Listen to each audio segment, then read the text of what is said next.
wants to be smart? Yeah! Woo! Raise your hands who thinks you are smart now. Yeah! Raise your hands who thinks I am smart.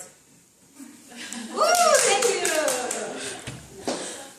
Well, being smart, being intelligent, being strongly minded, being witty, being wise, being knowledgeable, all these words and all this I wanted to be when I was a student. I was working really hard to get excellent grades at my school and at my university. But nobody pushed me to do that. Why did I do that? We were taught, if you want to show that you're smart in life, show your grades. Right? Yes. Yes. Do you practically remember a situation in your life when maybe it was said to you or to your fellow students, most probably at some time around exam, "Oh, you are nothing. You're not going to be a thing in this life." These words come from a teacher who you respect, who you adore, who you had been listening to so many times. And can you imagine if this set is to a young child, how much influence it brings to this person's life, who would probably stand there and think, "Well, yeah, I can't be successful in this life." But being intelligent, it's nothing much to be smart and to give good grades. Forget about it. You heard that I'm studying psychology nowadays, and I'm trying to acquire a lot more knowledge about this. And the thing recently I have come across is there are totally different types of intelligence. Have you ever heard social intelligence?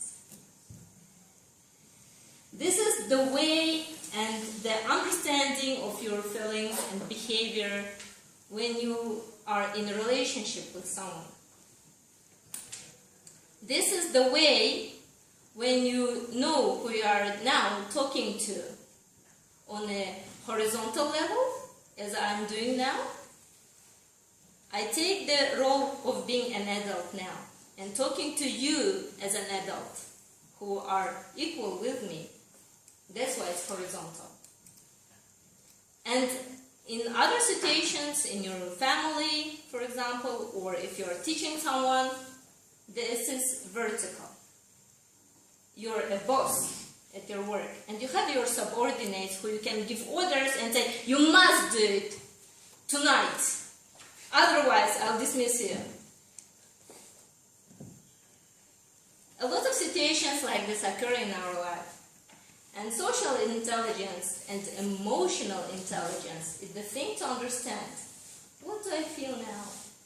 What do I feel in this situation? How would I behave in response to these words? Take just a moment and think, what do you feel now? Right now.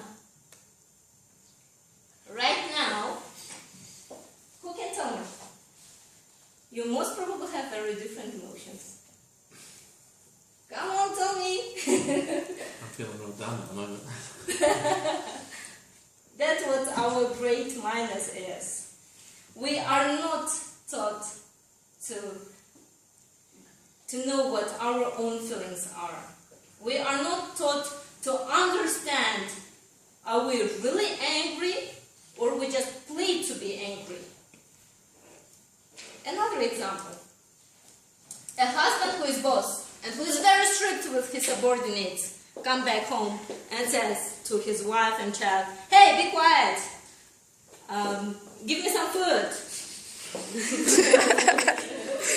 Do this and do that. What happens? He doesn't understand that his social role changed. he's not a boss anymore. And it's difficult for him to understand this simple thing and to switch for just being a husband, for just being a loving father to a child. So, ask yourself now another question. What do you feel and how do you feel in a situation, let's say when you're driving a car and somebody bumps you? Tell me. Pain. Pain.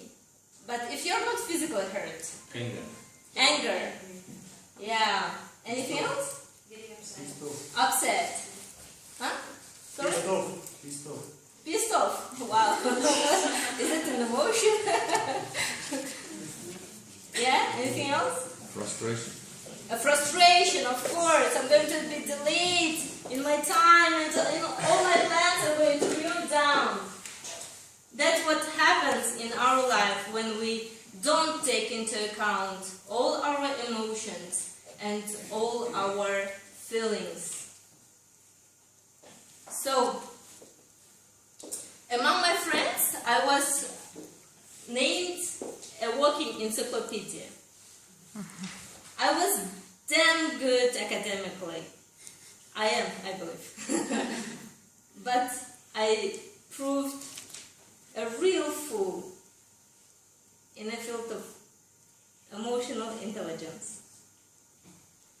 And that's what I want you to ask yourself each time. You even can write it down. Just simple 3 questions. Ask yourself, how do I behave in this situation? Do I behave according to the situation? Is this my social status right in this situation? And by asking yourself these questions, you'll always stay damn right emotionally in all your life situations.